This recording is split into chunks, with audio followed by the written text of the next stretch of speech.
Hello दोस्तों, welcome back to the CAD engineer. आज हम डिस्कस करेंगे इलेक्ट्रिकल प्रॉपर्टीज ऑफ मटेरियल। तो दोस्तों ये क्या है? जब हम किसी मटेरियल में से करंट को फ्लो कराते हैं तो वो क्या करता है, हमें उसकी इलेक्ट्रिकल प्रॉपर्टीज बताता है। तो ये क्या है प्रॉपर्टीज? जैसे कुछ मटेरियल में से हम करंट को फ्लो कराते हैं तो वो इजीली अपने अंदर करंट को फ्लो होने देते हैं, तो वो क्या है, उसकी इलेक्ट्रिकल प्रॉपर्टी। वैसे कुछ मटेरियल ऐसे जो जो करंट को फ्लो होने नहीं देते, वो उसको रेजिस्ट करते हैं, तो वो भी क्या है, उनकी इलेक्ट्रिकल प्रॉपर्टी है दोस्तों। और कुछ मटेरियल ऐसे होते हैं दोस्तों जो करंट को फ्लो भी होने देते हैं और नहीं भी होने देते हैं। जैसे फॉर एग्जांपल दोस्तों, जो कॉपर है वो इजीली बहुत ही इलेक्ट्रिसिटी को फ्लो होने देता है, तो उसे हम क्या कहेंगे, इलेक्ट्रिकल कंडक्टिविटी ऑफ कॉपर कहेंगे। वैसे दोस्तों सेकंड हमारा टाइप है रबर।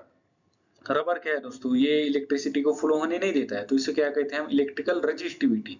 और जो मटेरियल इलेक्ट्रिसिटी को फ्लो होने नहीं देते हम उनको क्या कहते हैं, इंसुलेटर भी कहते हैं। अब ये देखिए दोस्तों, जो वायर होता है, जो अंदर होता है वो कॉपर, कॉपर में से करंट फ्लो होता है, उसके ऊपर हम क्या करते हैं, जो रबर है उसको कोटिंग करते हैं। उससे क्या होता है, जब हम उसको टच करते हैं तो हमें करंट नहीं लगता। क्यों? क्योंकि हमारे और जो इलेक्ट्रिकल हमारा वायर है उसके बीच में क्या है, ये इंसुलेटिंग मटेरियल, इसलिए हमें उसका करंट नहीं लगता है दोस्तों। वैसे ही तीसरा टाइप हमारा दोस्तों डाई इलेक्ट्रिक स्ट्रेंथ। अब ये क्या है दोस्तों, दोस्तों जो इंसुलेटर मटेरियल होते हैं, जो ऐसे मटेरियल होते हैं जो अपने अंदर से करंट को फ्लो होने नहीं देते थे, तो वो एक रेंज तक, एक वोल्टेज की रेंज तक अपने अंदर से करंट को फ्लो होने नहीं देते। जब हम वोल्टेज इंक्रीज करेंगे और वो इतना इंक्रीज करेंगे कि वो मटेरियल की स्ट्रेंथ नहीं रहेगी कि उसको रोक सके, तो फिर वो क्या करेंगे, वो करंट को अपने अंदर फ्लो होने देगा। एक एग्जांपल दोस्तों, जो आप आसमान में बिजली कड़कती है, तो वो कहाँ दोस्तों, कहाँ जो करंट फ्लो होता है, एयर में करंट फ्लो होता है। तो ये कैसे होता है दोस्तों, जो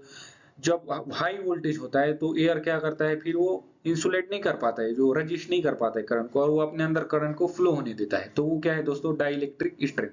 तो दोस्तों जब भी हम कोटिंग के लिए मटेरियल चूज करते हैं किसी वायर के ऊपर, तो उसकी हम पहले डाइलेक्ट्रिक स्ट्रेंथ चेक करते हैं, उसके बाद ही हम चूज करते हैं। तो दोस्तों वैसे ही सुपर कंडक्टिविटी है, मैग्नेटिक प्रॉपर्टी है। दोस्तों अगर आप और इंटरेस्टेड हो इलेक्ट्रिकल प्रॉपर्टीज ऑफ मटेरियल जानने के लिए, तो विजिट कीजिए द कैड इंजीनियर चैनल।